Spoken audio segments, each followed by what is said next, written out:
Hi friends, எல்லாரும் எப்படி இருக்கீங்க? இது நம்ம சேனல் பட்ட சோம்பு. நான் உங்கள் ஷெஃப் பிரவீன். இன்னைக்கு நம்ம சேனலில் நம்ம கோழி ரசம் எப்படி பண்ணலாம் அப்படின்னு சொல்லிட்டு பார்க்கலாம். கோழி ரசம் உடம்புக்கு ரொம்ப நல்லது. வீக்லி ஒன்ஸ் ஆகுது நீங்கள் வீட்டில் ட்ரை பண்ணுங்க. சரி வாங்க, இப்போ நமக்கு இந்த ரசத்துக்கு என்னென்ன தேவை அப்படிங்கிறத ஃபஸ்ட்டு பார்த்துடலாம். ஃபஸ்ட் கொத்தமல்லி தழை ஒரு 2 கொத்து எடுத்திருக்கேன். கருவேப்பிலை ஒரு பிஞ்ச் கொஞ்சமாக எடுத்திருக்கேன். ஒரு நல்ல பழுத்த தக்காளி ஒன்று ஸ்லைஸ் பண்ணி வச்சுருக்கேன். கோழி வேக வச்ச தண்ணி, உப்பும் மஞ்சத்தூளும் போட்டு கோழியை வேக வச்சு அந்த தண்ணி எடுத்து வச்சுருக்கேன். இது வந்து பார்த்தீங்கன்னா ஒரு 1 லிட்டர் தண்ணி இருக்கும், அந்த அளவுக்கு நான் எடுத்து வச்சுருக்கேன். ஆயில் ஒரு 2 ஸ்பூன் ஆயிலு, பெரிய சைஸ் பூண்டு இடித்தது ஒரு 5 பல்லு பூண்டு பெரிய சைஸாக, மிளகாத்தூள் 1 ஸ்பூன் எடுத்திருக்கேன், மஞ்சத்தூள் 1/4 ஸ்பூன் எடுத்திருக்கேன், மல்லித்தூள் 1 ஸ்பூன் எடுத்திருக்கேன், உப்பு தேவையான அளவு, பச்சை மிளகாய் 3 பச்சை மிளகாய் கட் பண்ணி வச்சுருக்கேன், சீரகம் 1 ஸ்பூன், சோம்பு 1 ஸ்பூன், குருமிளகு 2 ஸ்பூன் இடித்து வச்சுருக்கேன். சரி வாங்க எப்படி பண்ணலாம் அப்படின்னு சொல்லிட்டு பார்த்துடலாம். இப்போ பாத்திரம் நல்லா சூடாயிடுச்சு, அதில் நம்ம ஆயில் ஆட் பண்ணிட்டோம். ஆயில் ஒரு 2 ஸ்பூன் ஆயில் நான் ஆட் பண்ணியிருக்கேன். இப்போ ஆயில் நல்லா சூடாகட்டும். நல்லா சூடாயிடுச்சு. ஆயில் சூடானதுக்கப்புறம் அதில் நம்ம எடுத்து வச்சுருக்க சீரகத்தை ஆட் பண்ணுவோம்.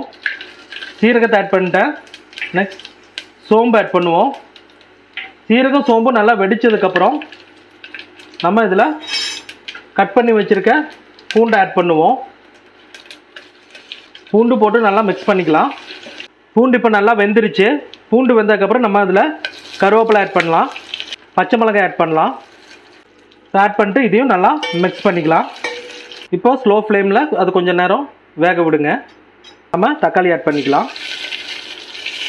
தக்காளி ஒரு முழு தக்காளி, பெரிய தக்காளியாக நல்லா பழுத்த தக்காளியாக ஆட் பண்ணிக்கோங்க. ஆட் பண்ணிட்டு அதையும் நல்லா மிக்ஸ் பண்ணி விட்டுருங்க. 5 மினிட்ஸ் நல்லா வேகட்டும் தக்காளி.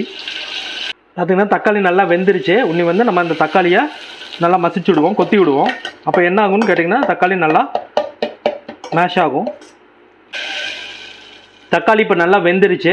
இப்போ நம்ம எடுத்து வச்சுருக்க அந்த மிளகாத்தூள் அதை ஆட் பண்ணுவோம். மிளகாத்தூள் ஆட் பண்ணியாச்சு.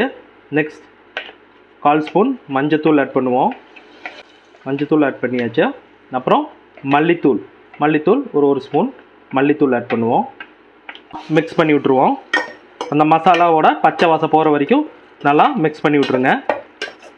இப்போ அந்த மசாலாவோட பச்சை வாசனையெல்லாம் போயிடுச்சு.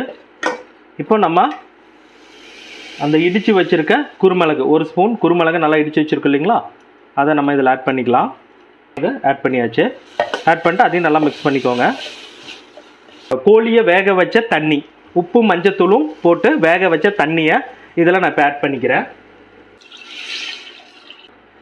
ஆட் பண்ணதுக்கப்புறம் நல்லா அந்த மசாலாவை அந்த தண்ணியில் மிக்ஸ் பண்ணி விட்ருங்க. மிக்ஸ் பண்ணதுக்கப்புறம் கொஞ்சம் சால்ட்டு உங்களுக்கு எவ்வளோ வேணுமோ அவ்வளோ ஆட் பண்ணிக்கோங்க. இப்போது கொஞ்சம் கொத்தமல்லி தழை அதில் நம்ம ஆட் பண்ணிக்கலாம். இப்போ நான் மூடி வச்சு மூடிடுறேன். ஒரு 5 நிமிஷம் கழித்து நம்ம ஓப்பன் பண்ணி பார்க்கலாம்.